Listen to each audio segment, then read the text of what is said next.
Eccoci qui ragazzi, bentornati sul canale, benvenuti per chi passa per la prima volta sotto questo contenuto. Oggi 28 maggio termina il campionato di Serie A, è terminato il campionato di Serie A, il Napoli dopo aver battuto il Lecce si conferma al quinto posto a un punto da questa Champions League, ovviamente amara come classifica se la guardiamo adesso così, ma dopo la sconfitta di San Siro, che ricordiamo lo scorso febbraio, il Napoli ha inanellato una serie di risultati positivi, tenendo botta a tutte le inseguitrici dell'Atalanta, che però non è calata e siamo arrivati a un punto dall'Atalanta. Va bene così, ci teniamo questo quinto posto e vedremo il nuovo allenatore che si insedierà tra poco sulla panchina del Napoli cosa sarà capace di fare e onoriamo questa competizione perché l'Europa League è una competizione alla portata.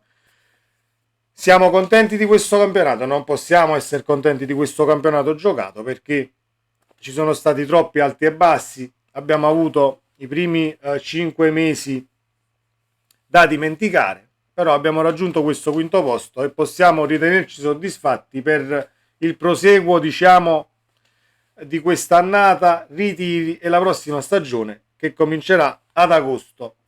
Non è vero niente, cari ragazzi, siamo a febbraio e siamo ancora in balia delle onde e in acque molto, ma molto mosse. Una società che non riesco a capire a volte in determinate scelte. Parliamo della situazione Osimhen che andremo ad analizzare e si parla di un ritorno ancora una volta al 4-3. Facciamo una partita a 3 dietro, un'altra a 4, l'altra ci mettiamo a 5, così i calciatori, come disse Mazzarri, possono fare tutti i moduli, devono fare tutti i moduli, ma ci rendiamo conto che, come ha detto Ventura, che io non stimo nemmeno come allenatore, diciamo che la distanza tra i calciatori in moduli differenti cambiano determinati movimenti e si potrebbe creare confusione. Ma andiamo per gradi e analizziamo la situazione Osimhen. Sappiamo che Ademola Lookman e Chukwueze del Milan dovrebbero rientrare oggi dalle nazionali. Osimhen ha avuto dalla società il benestare per un altro giorno di permesso, dovrebbe rientrare a Napoli domani in giornata o venerdì, quindi non sarà arruolabile sicuramente da titolare almeno per la partita col Genova, ma lo rivedremo molto probabilmente contro il Barcellona. Non ci affidiamo però ad Osimhen e gli diamo tutte le chiavi dell'attacco per la partita contro il Barça, perché quando si ritorna dalla Coppa d'Africa, Anghissà ce l'ha sempre insegnato, le condizioni non sono mai ottimali e anche Osimhen quando è tornato dalla Coppa d'Africa in passato, la prima partita o le prime due stenta un attimo a carburare, poi ovviamente avremo, ci auguriamo, l'Osimhen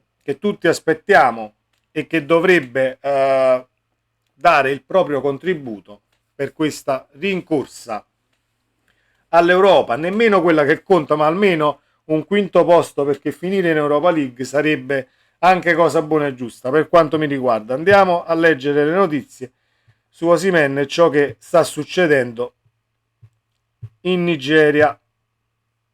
Allora, eccoci qua.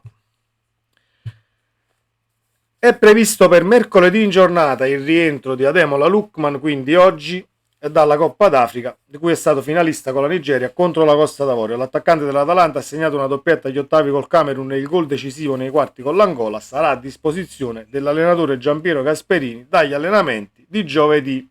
Così anche Chukwueze del Milan. Tanto è vero che, stando a quanto appreso dalla redazione di Milan News, resta da capire se Chukwueze farà in tempo per essere fra i disponibili di Stefano Pioli per l'allenamento in programma oggi, in questo caso, e partire domani per la partita di Europa League. Il caso Osimhen. Victor Osimhen potrebbe saltare la gara di campionato del Napoli contro il Genoa di Girardino. L'edizione odierna del Corriere della Sera di ieri, nello spazio riservato al calcio, svela un retroscena sul bomber. Il Napoli, con il mal di gol e anche il mal di vittoria, lo sta aspettando come l'aria, ma deve pazientare. Il centravanti in ritiro da oltre 40 giorni con la Nigeria per la Coppa d'Africa è reduce dalla finale persa e salterà la nona partita consecutiva. doveva rientrare domani, oggi in questo caso, ha rinviato di un giorno per impegni istituzionali, perché sappiamo che è stato premiato in Nigeria con un appezzamento di terreno, somme in denaro e vari premi per la Coppa d'Africa, per il calciatore che è comunque più rappresentativo del continente africano in questo momento, e ha chiesto un giorno di permesso anche perché c'è ancora questa situazione gastrointestinale da delineare e da certificare per filo e per segno come sta e cosa sia stato a debilitarlo, perché si legge che ha perso anche qualche chilo. Comunque rientrerà domani se tutto va bene. Allora io mi chiedo, va benissimo i premi istituzionali, ricevi il premio eccetera eccetera, ma noi versiamo in una condizione di classifica disastrosa, con una squadra che sicuramente ha un parco attaccanti molto vasto, ma che non vengono schierati per dettami tattici, perché non ti fidi. Poi Mazzarri lo sa lui che cosa ha per la testa. Gli diamo un altro giorno di permesso, va bene, un giorno sarebbe arrivato oggi o arriva domani, cambia ben poco perché bisogna vedere le condizioni del calciatore, ma queste situazioni per me, al di là che sia Osimhen o qualche altro calciatore o che in futuro ti si ripresenti la situazione Coppa d'Africa, vanno gestite sicuramente e totalmente in maniera diversa. Questo è il mio punto di vista, fatemi sapere cosa ne pensate ovviamente qui sotto nei commenti. Altro argomento di questo video è questa confusione di moduli che si sta creando a Napoli, si vuole creare a Napoli.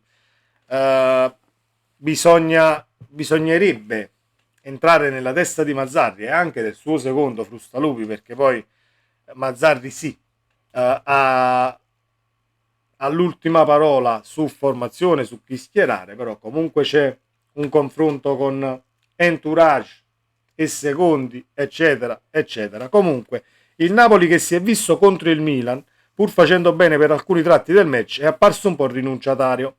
La sensazione è che la compagine azzurra avesse osato di più. Se avesse osato di più avrebbe potuto fare qualche gol alla difesa rossonera. Ecco perché Walter Mazzarri con ogni probabilità abbandonerà il 3-5-1-1 nella sfida contro il Genova per tornare al 4-3-3.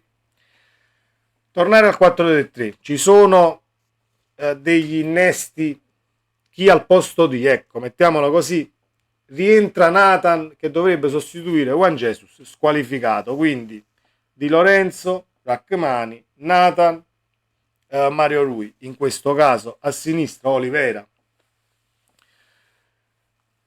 Io mi giocherei la carta Ostigard, ma forse non contro il Genova, ma ricordo in tempi non sospetti che la coppia Nathan Ostigard anche contro squadre attrezzatissime non ha assolutamente fatto male, quindi vedremo poi se avrà ragione Mazzarri. Dovrebbero giocare Cajuste come mezzala sinistra dove operava Zielinski, o Lindstrom in un 4-3-3 con Anghissà e Lobotka. Vedremo poi se sarà questa la formazione, se ci saranno altri ripensamenti. Politano, Simeone, Kvaratskhelia dovrebbe essere il trio d'attacco. Vedremo poi quando ci avvicineremo al match e faremo le probabili formazioni per chi è disponibile e indisponibile, perché comunque nei giorni qualcuno può affaticarsi, qualcuno potrebbe avere affaticamenti di mercato come ne abbiamo visti tanti quest'anno e mi viene da ridere nella situazione Zielinski. Comunque il punto che il pallino, diciamo, che mi pongo io è cambiare sistema di partita in partita può mai portare alla continuità di prestazioni e di risultati. Al di là di prestazioni, può mai portare a una continuità di risultati? Secondo me no, perché come ho detto prima si è pronunciato Ventura, che io non stimo. Al di là dell'interpretazione dello stesso modulo cambiano assolutamente linee di passaggio, distanza tra i calciatori, quindi devi resettare tu esterno di centrocampo, tu centrocampista, tu difensore, tu attaccante, devi resettare un attimo determinate situazioni e movimenti e crearne ed impararne di altre. Quindi, essendo che non abbiamo 2 mesi di ritiro per provare tutte le determinate situazioni e diventare automatici, ecco, per quanto riguarda palla a terra e calcio giocato, posso solo augurarmi che Mazzarri abbia ragione e avrà ragione in questa alternanza di modulistica, ecco, mettiamola così. C'è un'altra notizia che volevo condividere con voi e chiudiamo per questa mattina. Se la trovo ve la dico anche, eccola qui. C'è una notizia che non mi piace per quanto riguarda la stampa che conta. Ecco, tutta la stampa che conta si sta schierando contro Mazzarri, l'esonero di Mazzarri, che Mazzarri non stia facendo bene, non devo dirlo io e né tantomeno certificarlo, sono i numeri che parlano da soli, però diciamo che inneggiare all'arrivo di un Fabio Cannavaro, come sta dicendo mezza stampa partenopea, mi sembra quasi sparare contro la Croce Rossa. Cioè noi già stiamo messi claudicanti che cadiamo non cadiamo.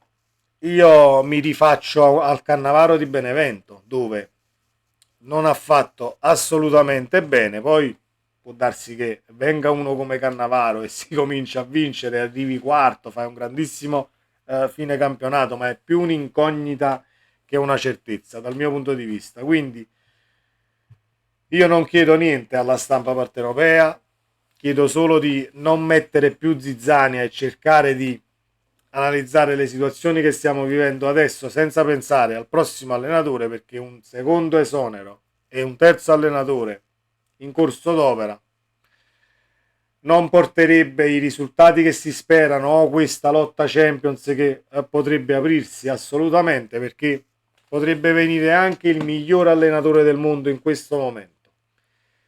Gli servirà 2, 3, 4 settimane, un mesetto per inquadrare il tutto e mettersi a giocare? Credo di sì, serve a tutti e non credo che Cannavaro venga con la bacchetta magica e risolva tutti i problemi del Napoli. Quindi io lo so che si devono scrivere notizie, si devono riempire le pagine dei giornali, però di mettere poi Cannavaro qui e Mazzarri qui nemmeno è una cosa che condivido. Questo era l'ultimo pensiero di questo video. Fatemi sapere la vostra qui sotto nei commenti, iscrivetevi al canale, sempre Forza Napoli, e speriamo di capirci qualcosa. Ciao!